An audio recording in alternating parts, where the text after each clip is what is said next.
how do you feel you guys have kind of handled that challenge of a tough runner? Yeah, I think last week we did a decent job containing Chase Brown, obviously one of the best backs in the country. And a lot of that comes down to, defeating our blocks up front, staying in our gaps. And it's going to be another big challenge this week. This guy's really good too. Obviously, came back off of a Achilles injury last year. Still has almost 1,000 yards already. So it'll be a big challenge, especially up front, but we're ready for it. Colton, you see a lot of teams in this division that want to impose their will with their offensive line. Wisconsin, Iowa certainly come to mind. Where does Minnesota fit, do you think, among those at list of programs and just their commitment to being physical, strong up front on offense?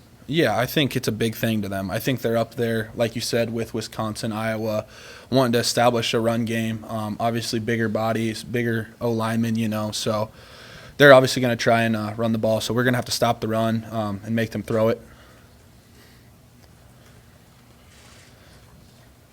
What's this year been like for you? I mean, just at this point in the season, you played. We thought you were going to play a lot, and you have played a lot. What's it been like going through the grind and doing this kind of for your first season like this? Yeah, obviously this is my first season with a starting job and playing an extended amount of snaps. So obviously the recovery part is huge, Big Ten play, obviously, now. You're going to get a little beat up. You're going to be sore the next day. Taking all that. We always talk about investing our time recovering instead of spending it. So just kind of having that mindset with trying to get yourself ready for the next game, practice, stuff like that. So. Mickey said the thing that has stood out to him about this league, coaching in the first time, is how many 23, 24-year-olds there are, and just stuff in the trenches. Is that something, especially in the trenches, you got to really stack up experience and guys who've been around a while? Yeah, like I was talking to someone out there earlier. This isn't usually a league where you just come in and play in your first year, first 2 years, especially at O-line and D-line. Obviously, it takes a while to develop, to put on the weight, get the technique down. And you do see some of these guys play, 3-4 years. And obviously, each year they're probably going to get better and better. So, yeah, you obviously do see a lot of 4th, 5th, 6th-year guys in those starting roles in this league. How do you feel like you guys have played third down defense? How do you feel like that's gone, and what's the challenge for Minnesota, which is going to have a lot of third shorts or hopes? Yeah, I think obviously we did decent last week against Chase Brown. I think there's definitely some plays that we wish we had back. Guys out of their gap maybe, D-line not getting enough knockback, stuff like that. But, yeah, like you said, obviously we got another challenge this week. We have the 24-hour rule. We watch the film and put it behind us and getting ready for Minnesota. So it'll be another challenge. Their O-line's good too, so it'll be a good challenge for us. Nicky was talking about Jalen Weaver moving to the offensive line. I'm just curious from someone who's worked alongside him for a while, what's he been all about? What have you seen from the lines? Yeah, I think that's his position at heart. He moves really well. He's an athletic guy. I think you give him a couple years at tackle, he'll be really, really good. So I think that was a good move by our staff. So I think he's liking it too over there, from what I've heard. Why do you think that's his position? Oh, I don't know. I just think that's a good question. I don't know. I think he's more just of a natural lineman than he is D lineman. He's 300 and however many pounds. He's high 300s. So I know they wish he was losing a little weight on the defensive line, but moving to the offensive line, and I guess we'll see how it works out. So. What did he show you, during your time working with him on the defensive line? Yeah, he's super athletic. Like you would see when we do sprints in the summer. I mean, he'd be right up there with everyone. Like the dude can move. If you've seen him in high school, he was a little bit skinnier, but he could move. He could really move. So he's just super athletic. And when you get an athletic tackle, those are going to be good guys if they can move, block. So I think he's got a good future there.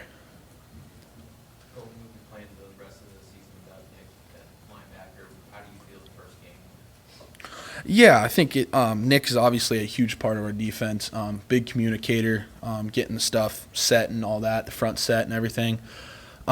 Luke's done a good job. He's kind of taken over that role of communication. But obviously our Ernest, Chris, all those guys, they've done a great job. I think they did a good job last game of stepping in. when their number's called. So, yeah, we're going to be without Nick for the rest of the season, so we're going to have to step up. Colton, how do you guys feel about the pass rush the past couple weeks? Has Coach Bush kind of talked to you guys about getting after the quarterback a little more aggressively? Yeah, I think maybe our pass rush, you haven't seen as many sacks as maybe you would like. I think that's for a couple different reasons. If you really digest these games, maybe there's not as many opportunities as people think to get sacks. Sometimes it'll be 3-step where you literally have, 2 seconds to get to the quarterback. Or maybe they'll be in max protection, stuff like that. So I think they're making it hard on us for sure. Other teams are. They're not just dropping back every play, and holding the ball. So.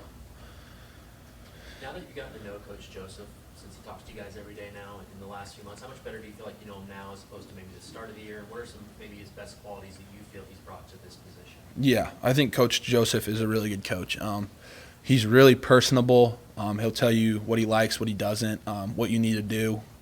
And that's a good thing as a head coach, hearing from him maybe when you need to get going a little more or something like that. So I think he's done a really good job of really getting the team together. And as you've seen, we're not giving up or anything like that. So I think he's done a great job of leading us. Not that you didn't know him when he was assistant coach, but could you tell he made a concerted effort to really connect with the defensive guys just as much? I mean, yeah, he's a real talkative guy. He'll go out of his way to talk to you. Even when he was the wide receivers coach, he'd still be a guy full of energy, and like he is now. I mean, I wouldn't really say he's changed much. He's just kind of, taking on the leadership role of the whole team now. So he's done a great job. The other side of the football, obviously, with Casey, but how does that injury and his uncertainty of his availability on Saturday affect you guys on defense? Yeah, I mean, obviously we're going to be behind anyone who's going to be the quarterback, whether it's Chuba, Logan, whoever it is. So if Casey's down, he's down. We're gonna be fighting for whoever is out there. So. You guys are, I think, 16-point underdogs at home against Minnesota. How does that sit with you? That's a pretty big number. I know you Yeah. don't care about it. No, yeah, I mean, that's going to light a fire under us. I didn't really know that, but you just telling me that kind of fires me up. So we're going to practice hard this week, get ready for Minnesota, do everything we can to put ourselves in position to win this game.